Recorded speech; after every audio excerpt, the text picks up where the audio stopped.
కథల లోకం. ఒక మహా కళింగ రాజ్యం ఉండేది.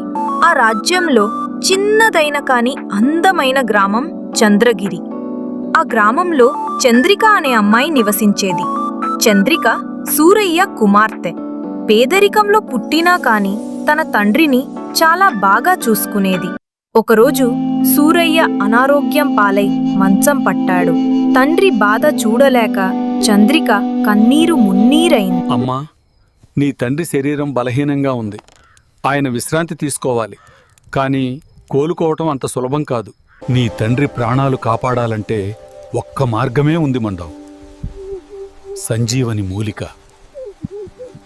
నా నాన్న కోసం నేను ప్రాణం పెట్టడానికి సిద్ధమే గురువుగారు, దయచేసి దారి చూపండి అని వేడుకుంది. ఆ మూలిక చేరుకోవాలంటే 5 కొండలు దాటాలి, ఎన్నో ప్రమాదాలను ఎదుర్కోవాలి అని గురువు చెప్పాడు.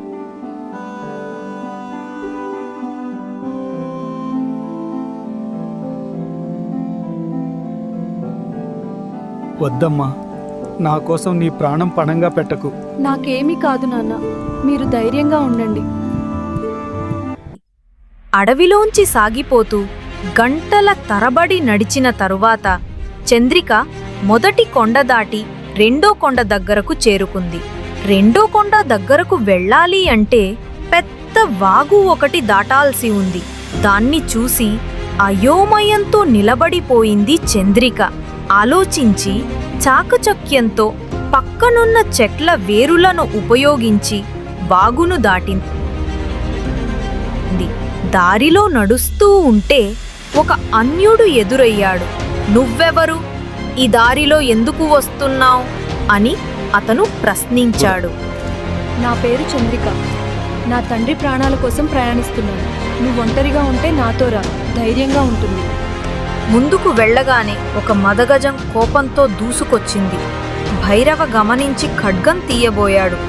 గజరాజా, మేము తప్పు చేయలేదు. దయచేసి మాకు దారిని ఇవ్వండి. మీకు ఎలాంటి హాని చెయ్యము. "నువ్వు బాటసారిలాగా ఉన్నావు, కాని నీ దగ్గర రాజుల ఖడ్గం ఎందుకు ఉంది?" అని చంద్రిక అనుమానంగా ప్రశ్నించింది. భైరవ మాటలు తడబడుతూ, "మల్ల యుద్ధంలో గెలిచినందుకు రాజుగారు నాకు బహుమతిగా ఇచ్చారు" అన్నాడు. చంద్రిక నిశ్శబ్దంగా 3వ కొండ దిశగా నడుస్తూ ముందుకు వెళ్ళిపోయింది. కొండపైకి ఎక్కే క్రమంలో అలసట పెరిగింది. కాని చంద్రిక ధైర్యం తగ్గలేదు. రాత్రి కావడంతో చెట్టు కింద మంట వెలిగించి విశ్రాంతి తీసుకున్నారు. ఏదో పొదల దగ్గర అలికిడి వినిపించగా భైరవ పక్కకి వెళ్ళాడు. అప్పుడే గాఢ నిద్రలో ఉన్న చంద్రికను ఒక కొండ చిలువ చుట్టేసింది. చంద్రిక అరుపులు విని భైరవ పరుగున వచ్చి కొండ చిలువని తరిమి కొట్టి చంద్రికను కాపాడాడు. చంద్రిక భయంతో భైరవను పట్టుకుని ఉండిపోయింది. భైరవ ధైర్యాన్ని చూసి చంద్రిక మనసులో భైరవ పైన ప్రేమ చిగురించింది. ఉదయంతోనే వారు మరో ప్రయాణం ఆరంభించారు. 4వ కొండ దగ్గరకు చేరుకోగానే ఆకాశం నుండి ఒక్కసారిగా భారీ వర్షం కురిసింది. ఆశ్రయం కోసం దగ్గర్లో కనిపించే గుహలోకి వెళ్లారు. కాని అది ఒక సింహం గృహమని వాళ్లకు తెలియదు. కొద్దిసేపటికి సింహం గర్జిస్తూ లోపలికి వచ్చింది. వారిపై దాడి చేసేందుకు సిద్ధమైంది. భైరవ ధైర్యంగా ముందుకొచ్చి సింహంతో హోరాహోరీ యుద్ధం చేశాడు. భైరవ వీరత్వానికి చివరికి సింహం ఓడి ముగ్ధురాలైన చంద్రిక ఆనందంతో అతన్ని హత్తుకుంది. అక్కడే ఆమె తన మనసులోని మాట బయటపెట్టింది. నిన్ను నేనిష్టపడుతున్నా. భైరవ తన మనసు లోపల దాచుకున్న ప్రేమను కళ్లతో వ్యక్తం చేశాడు. వర్షమాగగానే చేతులు పట్టుకుని గుహ నుండి బయలుదేరారు.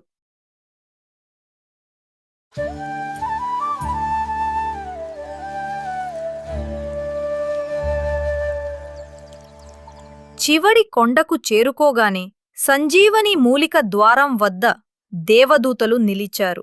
"మా తండ్రి ప్రాణాలను కాపాడుకోవడం కోసం వచ్చాం, దయచేసి మాకు దారి ఇవ్వండి" అని చంద్రిక వేడుకుంది. దారి ఇవ్వండి. కాని దేవదూతలు కఠినంగా అన్నారు, ఇది దేవతలు, మహారాజులు మాత్రమే పొందగలిగేది, పేదవారికి కాదు అని. అప్పుడే భైరవ కోపంగా ముందుకు వచ్చి, మహారాజు భైరవ, నువ్వు మహారాజువా? అవును చంద్రిక, నేను నిజంగా రాజును. నీ ధైర్యం నన్ను ఆకర్షించింది, అందుకే నీతో పాటు వచ్చాను. చంద్రిక కన్నీరు పెట్టుకుంది. ఆశ్చర్యం, ఆనందం, ప్రేమ అన్నీ కలసి ఒకే క్షణంలో ఉప్పొంగాయి. రాజు అని తెలిసి దేవదూతలు వినయంతో సంజీవని మూలికను ఇచ్చారు. చంద్రిక హృదయం ఆనందంతో ఉప్పొంగింది. ఇప్పుడు తండ్రిని బ్రతికించగలదన్న నమ్మకంతో పరుగెత్తింది. ఇంటికి చేరుకున్న వెంటనే మూలికను వైద్యుడికి అందించింది. మూలిక ప్రభావంతో సూరయ్య మెల్లగా తేరుకున్నాడు. చంద్రికా కళ్లలో సంతోషకాంతులు మెరిశాయి. ఇలా సంజీవని మూలిక తండ్రిని రక్షించింది. ప్రేమ కలిపిన చంద్రిక, భైరవ వివాహం చేసుకున్నారు. ఈ కథ మనకు నేర్పేది ఒకే నీతి: ఎప్పుడు కష్టాలు వచ్చినా మనం ధైర్యంగా ముందుకు అడుగు వెయ్యాలి. ధైర్యమున్న చోటే విజయముంటుంది. లైక్ చేయడం, సబ్స్క్రైబ్ చేయడం మర్చిపోవద్దు.